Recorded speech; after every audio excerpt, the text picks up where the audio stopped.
Greetings everybody, thank you once again for tuning in to the Eden Audio YouTube channel.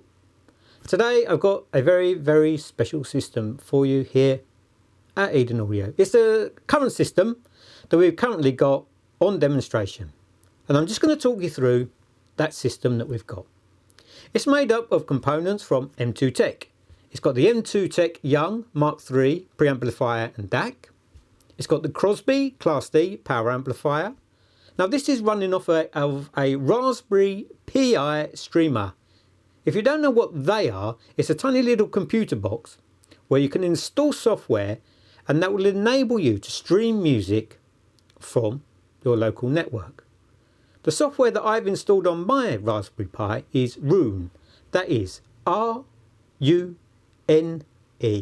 Roon.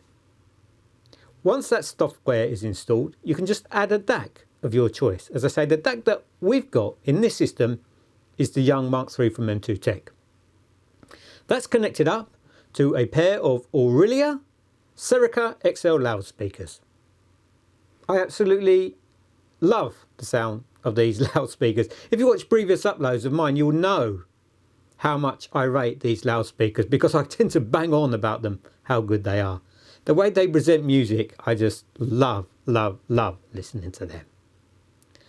The loudspeaker cables that I'm using are from DH Labs. I would like to point out that I am the UK distributor for DH Labs, and the interconnect cables that I'm using are from our own brand called Pure Phonics.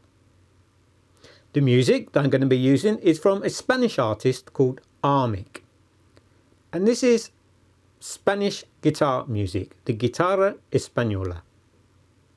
Now these recordings tend to were on the kind of brightish side of things. There's more sort of going on in the treble than what there is going on down there in the bass. However, it's fantastic music to listen to demonstrate a hi-fi system.